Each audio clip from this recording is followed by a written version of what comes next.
An event, popularly known as the Roswell incident, has recently been the subject of intense interest by both the media and a curious general public. In recent years, numerous speculative books, magazine articles, television programs, a made-for-TV movie, 2 UFO museums, fraudulent documents, and even an alien autopsy film have emerged to exploit the media fascination with the Roswell incident. The story has even gained international attention. Despite the vested interest and questionable credibility of all sources involved in generating the media hype, the U.S. Air Force is routinely accused of concealing a deep, dark secret from the American people. In early 1994, New Mexico Congressman Stephen Schiff requested the General Accounting Office initiate a records review. The purpose of this review was to determine if the U.S. Air Force or any other U.S. government agency possessed information on an alleged crash near Roswell, New Mexico in July 1947 of an extraterrestrial vehicle and its alien crew. In response to the GAO probe, the Secretary of the Air Force directed a comprehensive search for records. The objective of this search was to tell the Congress and the American people what the Air Force knew about the 1947 Roswell claims. If the information was still classified, it was to be declassified. If active or former Air Force officials had signed non-disclosure agreements, they were to be released from these agreements. The resulting 800-page report was completed in July 1994. The report concluded that the predecessor to the U.S. Air Force, the U.S. Army Air Forces, did recover material near Roswell in July 1947. What was recovered was not the remains of an extraterrestrial spacecraft and its alien crew, but debris from a then classified Army Air Forces research project codenamed Mogul. Begun in 1946, Project Mogul was a top-secret attempt to acoustically detect suspected Soviet nuclear explosions and ballistic missile launches. The project was accorded the highest priority because it addressed the most important post-war national defense concern, development of an early warning system to prevent a devastating surprise attack. Mogul used an odd assortment of naval acoustical sensors, radar reflecting targets, nylon fibers, and other equipment carried aloft by a train of weather balloons extending over 600 feet. Claims that the U.S. Army Air Forces recovered a flying disc near Roswell in 1947 were based primarily on a misidentification of the radar targets, a standard element of weather equipment adapted for use on the long Mogul balloon train. In June 1947, the oddly constructed radar targets were found by a local rancher who later reported the equipment as a flying disc. Following some initial confusion at Roswell Army Airfield, the flying disc debris, aluminum foil, rubber, paper, and sticks, was identified by Army Air Force officials as remnants of radar targets and weather balloons. With the positive identification by the Army Air Forces of the debris recovered by the rancher, events that occurred in 1947 were officially resolved and largely forgotten. Initially, the Roswell incident consisted only of accounts of the recovery of a flying disc. In 1947, there were no claims of alien bodies associated with the Roswell incident. The recovery of alien bodies became part of the Roswell story during the late 1970s, with other claims being made in the 1980s and 1990s. These later-day revisions to the Roswell story were often based on anecdotal accounts from second- and third-hand witnesses collected by UFO enthusiasts 40 or more years after the actual event. The same anecdotal accounts that refer to bodies also describe large-scale field operations conducted by U.S. military personnel using an assortment of military vehicles and aircraft to recover crashed debris supposedly from an extraterrestrial spaceship. Military personnel were allegedly led by an angry, red-headed captain, threatening those who witnessed the operation with imprisonment or death if they revealed what they observed. The popular Roswell story contends that the bodies, once recovered, were allegedly transported under tight security to the base hospital at Roswell Army Airfield for autopsy.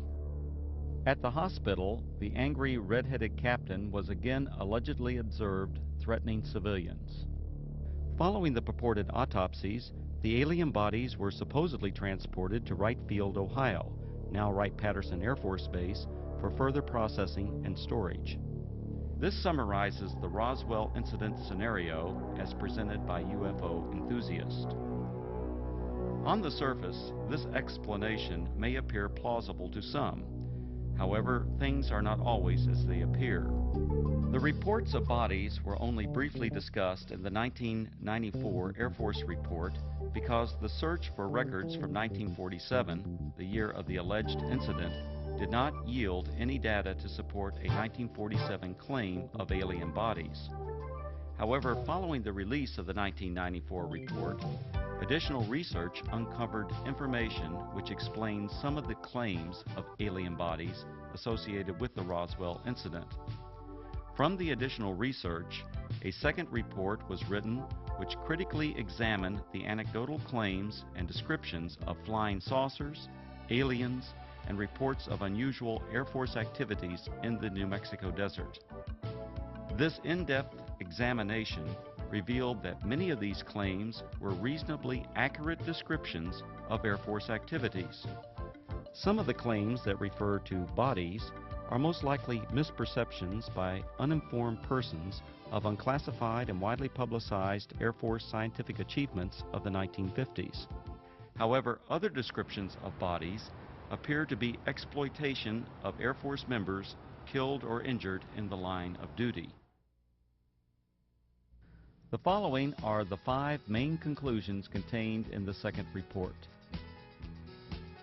Research reveals that actual U.S. military operations, widely separated by time, geographical location, and purpose, have been misinterpreted or deliberately misrepresented. These misrepresentations collectively created what is known as the Roswell incident. UFO proponents failed to establish accurate dates of reported eyewitness accounts, in some instances by more than a decade. In addition, they erroneously linked all these accounts to the actual 1947 recovery of Project Mogul equipment. Eventually, these misrepresentations transformed a series of verifiable Air Force activities into what some have described as the extraterrestrial event of the millennium. Reports of aliens in the New Mexico desert were actually anthropomorphic test dummies that were carried aloft by Air Force high-altitude research balloons. Critical examination of alleged alien sightings consistently matched the physical characteristics of these dummies, as well as where and how they were used. Vince, that new dummy cam is great. Yeah, it'll sure give people a whole new outlook on what it's like when you don't wear a safety belt.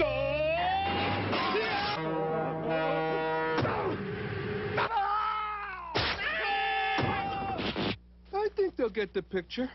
You could learn a lot from a dummy. Buckle your safety belt. Anthropomorphic dummies, also known as crash test dummies, are today easily identifiable and are even stars of their own successful auto safety advertising campaign. However, during the 1950s, public awareness was still decades away for these important scientific tools. From 1953 to 1959, anthropomorphic dummies were used by the U.S. Air Force Aeromedical Laboratory in projects High Dive and Excelsior. The project's main objective was to study methods for returning a pilot or astronaut safely to Earth by parachute if forced to eject at extremely high altitudes. For these tests, dummies were transported up to 98,000 feet by high-altitude balloons.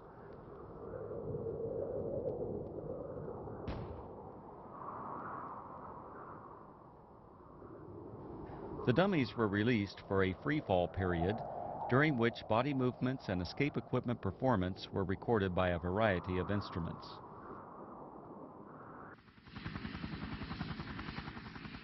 Many of the dummies landed outside the confines of military reservations and were regularly observed by local civilians. Following a series of dummy tests, a human subject, Air Force test pilot Captain Joseph W. Kittinger Jr., now a retired colonel, made 3 bailouts from high-altitude balloons. These and other aeromedical projects that used both dummies and human test subjects were unclassified and widely publicized in the press and other media.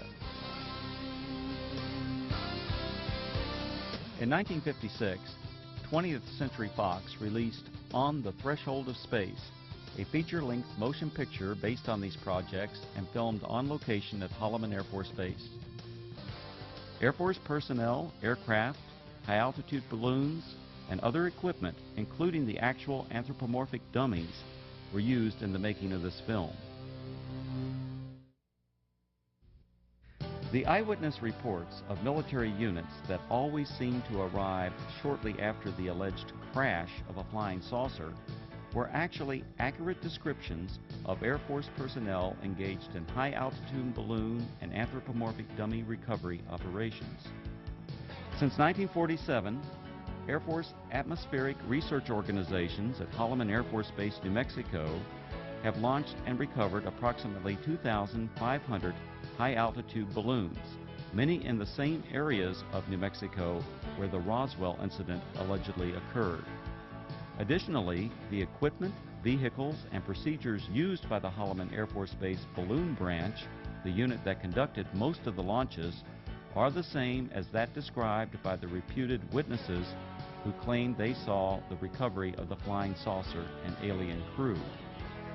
These huge Air Force high-altitude balloons, launched by the Holloman Balloon Branch, carried aloft a wide range of sophisticated and, from most perspectives, odd-looking devices.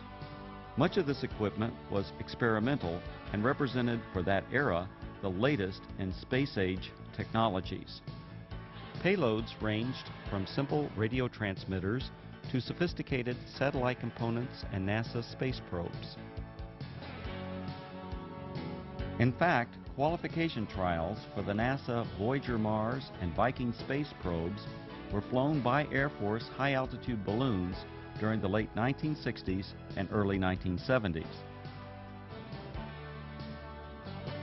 Ironically, these balloons were launched from the former Roswell Army Airfield, site of the originally alleged 1947 incident, and recovered on the White Sands Missile Range over 100 miles to the west.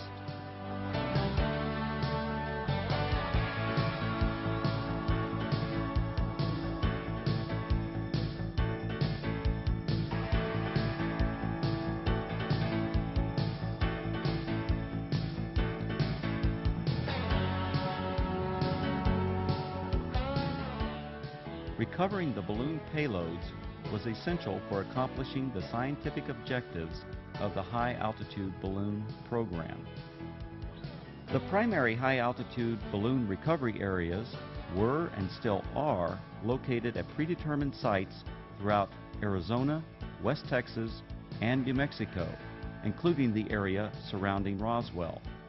To retrieve the equipment many miles from Holloman Air Force Base, recovery personnel operated a variety of aircraft and vehicles. The exact vehicles described by the witnesses as having been present at the crashed flying saucer sites. To expedite these operations, the recovery crews tracked the balloons optically, electronically, and from aircraft which directed ground vehicles to the impact areas.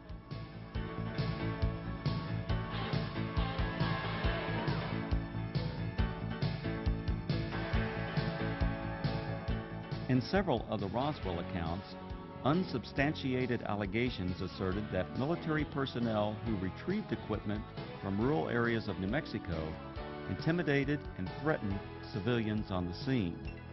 On the contrary, Balloon Branch personnel enjoyed good relations with the local community and often solicited their assistance following a balloon or payload landing. In the course of their activities, recovery personnel rented or borrowed tractors, bulldozers, snowmobiles, and even pack mules from local residents. The payloads, parachutes, balloons, and circling chase aircraft often draw crowds of curious onlookers from the local community. In fact, so many civilians are often present at balloon or payload landing sites, the scenes were once described by balloon branch personnel as being like the circus coming to town. Here's what it looked like this afternoon, floating from east to west over town. It was way up there, all right, some 25 miles over our heads, the Air Force later told me. The giant helium-filled balloon eventually collapsed, falling to Earth like 1,000 pounds of cellophane, landing on the Gila Indian Reservation southwest of Phoenix. A short while later, we spotted this, a large parachute, perhaps 100 feet across. Dangling beneath it was some sort of a silver box that made a rather hard landing. This is what had been attached to that balloon, we would later find out. There were no markings on it, no way at all of telling what it was. Then the Air Force pulled up. Excuse me, we don't mean to be too nosy, but about 1 million people in Phoenix are dying to know. What is it? What is it? Yeah. This is a scientific payload that was launched from Holloman Air Force Base in New Mexico. How far are we? About 400 miles? Okay, it went up to approximately 125,000 feet in the air, carried aloft by an 11 million cubic foot balloon. So there you have it, an Air Force experiment to gather information on gases in the upper atmosphere. Thank goodness it was one of ours. Len Clements, News Center 10. In addition to high-altitude balloons, the Holloman Balloon Branch also launched low-altitude tethered balloons. These tethered balloons may have inspired at least one account of an alien craft associated with the Roswell incident. In a popular book, the authors present a drawing of a crashed spaceship, allegedly given to them by an anonymous witness. When this drawing is compared to a photograph of an experimental tethered balloon flown at Holloman Air Force Base in March 1965, the similarities are undeniable.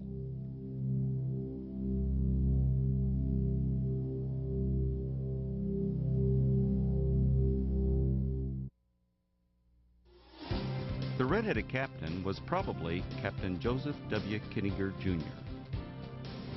Captain Kittinger served as the project officer or pilot in all three of the Air Force's manned high-altitude balloon projects, Man High, Excelsior, and Stargazer. Captain Kittinger was present at many balloon and dummy launch and recovery sites throughout the southwest United States during the 1950s and early 1960s. However, other than the allegations made by UFO proponents, there is no evidence of any kind that Kittinger confronted or threatened civilians. Colonel Kittinger's achievements as an Air Force test pilot are legendary. He has the standing world record parachute jump from nearly 20 miles.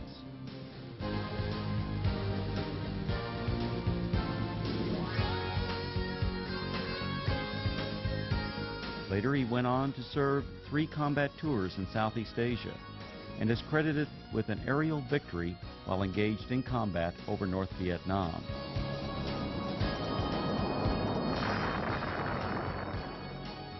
After over 480 combat missions, Colonel Kittinger was shot down over North Vietnam and spent 10 months as a prisoner of war in the infamous Hanoi Hilton before being repatriated in March 1973. Colonel Kittinger made history again after retiring from the Air Force. In 1984, he accomplished the first solo crossing of the Atlantic by balloon. The final and most disturbing conclusion of the second Roswell report is the apparent exploitation of Air Force members killed or injured in the line of duty to perpetuate the alleged sightings of alien bodies. Claims of bodies at the Roswell Army Airfield Hospital were likely a combination of several aircraft accidents and an unusual manned balloon mishap. One aircraft accident occurred on June 26, 1956. 11 Air Force members died when their fully loaded KC-97 tanker aircraft experienced a propeller failure 4.5 minutes after takeoff. The crash site was approximately 9 miles south of the former Roswell Army Airfield, renamed Walker Air Force Base in 1948. The badly burned bodies of the 11 crewmen were identified and processed at the Walker Air Force Base Hospital.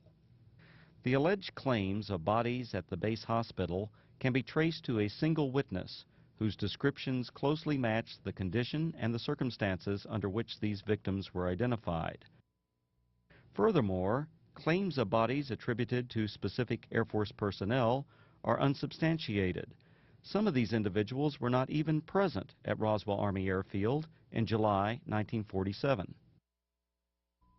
The balloon mishap occurred during a low-level training mission for backup pilots in the Project Excelsior high-altitude manned balloon program. This unusual accident occurred approximately 10 miles northwest of Walker Air Force Base on May 21, 1959. One of the three crewmen, Captain Dan D. Fulgham, now a retired colonel, was injured during landing. Following the mishap, Captain Fulgham and the other balloon crew members were transported to the Walker Air Force Base Hospital via a chase helicopter that followed the training mission for emergency purposes.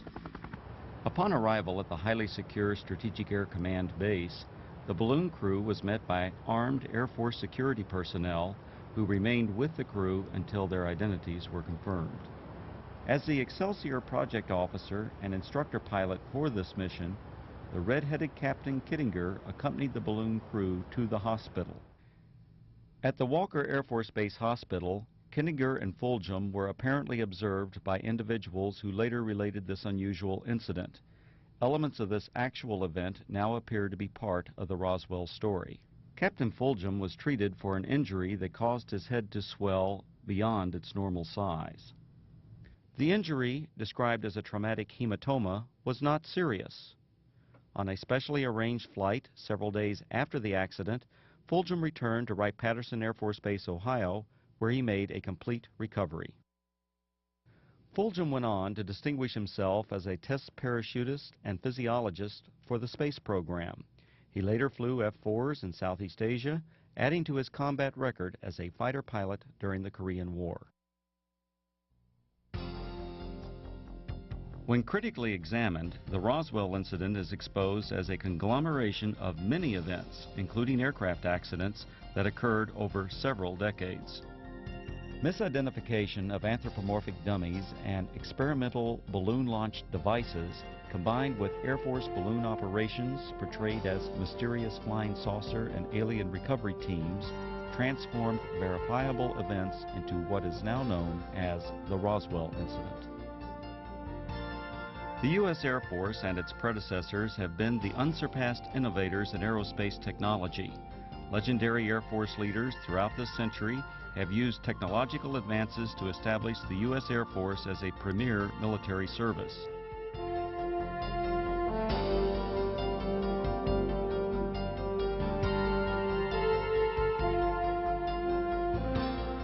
The facts presented in the reports examining the so-called Roswell incident did not reveal it to be a dark secret or government cover-up as persons unacquainted with Air Force technologies proclaim. Instead, these studies identified a collection of events that exemplify the technological leadership, dedication to duty, and continuing noble sacrifices of the men and women of the United States Air Force.